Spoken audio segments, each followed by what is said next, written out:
Would the Biden border deal have been an appropriate response to the current situation? And if not, how should we address the issue at the U.S.-Mexico border? All the Biden administration needs to do is use their executive action to close it. They've used it to open it, but they haven't used it to close it. When we talk about immigration and undocumented immigrants, we have to approach this as human beings, with empathy. The United States was built on immigration. We are not vetting people coming into our country. We already have our own problems in our own country. We don't need more crime coming in. 5,000 illegals per day? Are you kidding me? That's 1.8 million per year. Let's start off with the fact that it's going to restrict asylum claims to only migrants who come to an official port of entry.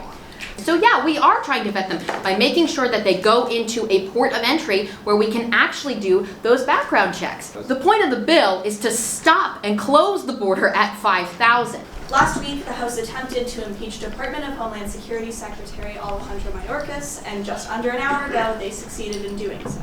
Was impeaching Mayorkas over his handling of the U.S.-Mexico border the right move? What Republicans often tend to do is they want to use these issues to rile up their voters, but when it comes time to actually solving these problems, they're unwilling to do so. Another thing we don't talk about enough is that a lot of the crime that comes back in this country is because of the illegal gun trade that comes from the United States to Mexico. So if you want to talk about bringing down crime, maybe we should address our own gun crisis in this country. Build a wall. It's not that hard. I mean, we did it, and then you guys terminated border wall construction, and then not only did you terminate it, you sold the supplies. Impeaching Mayorkas was the right thing to do. We need this guy out. The problem is that we have a broken immigration system. It's not Mayorkas' fault that he was handed a broken immigration system. So if you want to talk about money being spent, it's costing us also a lot of money to take care of these illegal immigrants coming over. I mean, in Brooklyn, they just closed down a high school to house these illegal immigrants. Moving forward, how do you think officials, including those at GW, should go about balancing free speech on college campuses? I have to say we have an agreement. I do think that we stand with the idea that you have freedom of speech irregardless of if it is offensive to somebody else, as long as it is not defamation, discrimination, harassment, or intimidation, and follows the code of conduct of GW. Now, where we might disagree about free speech is with what Republicans have been doing with book bans, what Ron DeSantis has been doing in Florida, taking over universities, appointing Republican officials, indoctrinating their children. He's not banning books in general. Yes. He is banning books from curriculums in school libraries, which is permissible by law, and those books describe child pornography. Quite frankly, I mean, you've seen conservatives get booted off campus time and time again, and now they care about free speech, because now when it's Jews who are the target, oh, well, you know what, we're free speech absolutists. With all due respect, as someone who's Jewish, maybe I can provide some perspective on this. Is there something we can all agree behind? There has been a rise in anti-Semitism and Islamophobia and other forms of hate on college campuses. I just want to talk about something that was in an article I read, and this is from the GW Republicans. How interesting. And it's from Jack Fisher, and it says, GW students,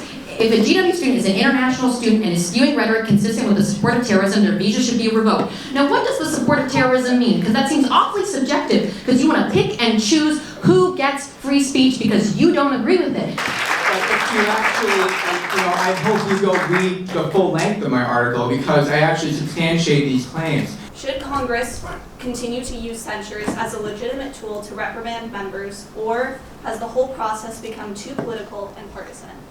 I think censures are important. However, I think they've been used in a way that is unbecoming of the House and of the Senate in particular.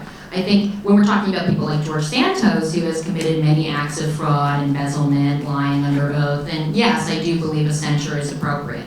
Yeah, I mean, a censorship really is just a condemnation of certain actions. So, I mean, if we talk about Rashida Tlaib, the premise behind that was that, the whole river to the sea quote and chant is not in line with what the majority of the House believes. I mean, when you pull a fire alarm, that's illegal. He could have been in handcuffs, or he could have been censured. I think he preferred being censured. What I think is really important is that Mike Johnson can't put a bill before the House that will get passed 9 out of 10 times. Well, maybe if Democrats weren't calling for genocide, we wouldn't have to worry about condemning them. Is the U.S. economy in a healthy place? And And how should policymakers reconcile optimistic economic projections and pervasive pessimism about the economy? Yeah, the economy's not in good shape. The average household savings have decreased by $10,000, and it's worth less because of such high inflation.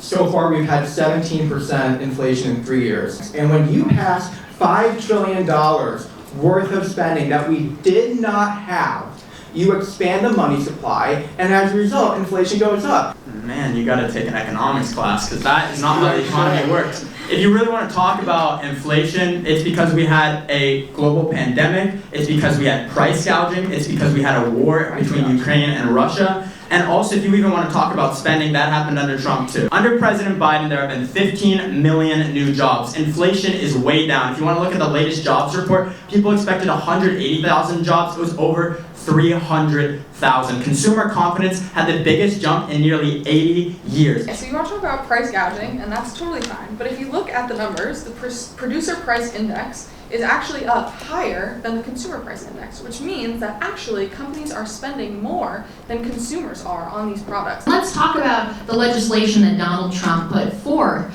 for the American worker, the average person. He put in 81% of the gains from the Tax Cuts and Jobs Acts were captured by the 10%, the top 10% of U.S. income distribution, and the top 1% seeing a whopping 24% of the benefits. When you cut taxes, everybody saves more money. I don't think that the president is dictating the cost of items. He's saying that companies should be reasonable because we're not opposing, for example, making profits. We're saying that when we are going through a global pandemic and the fallout of it, you should not be price gouging the American people when costs are already going up. Maybe, just maybe, people shouldn't have to go broke when they are having a healthcare crisis. If you want to talk about companies bringing prices down, you can't really do that until inflation comes down. Inflation might be rising less, but it's still rising. Let's say 2 years ago, I gained 10 pounds, and then I go to my doctor, and I say, well, doc, why are you upset with me? I only gained 5 pounds this year. What's the problem? I went down. No, you didn't go down. You're up a net 15. It's the same with inflation.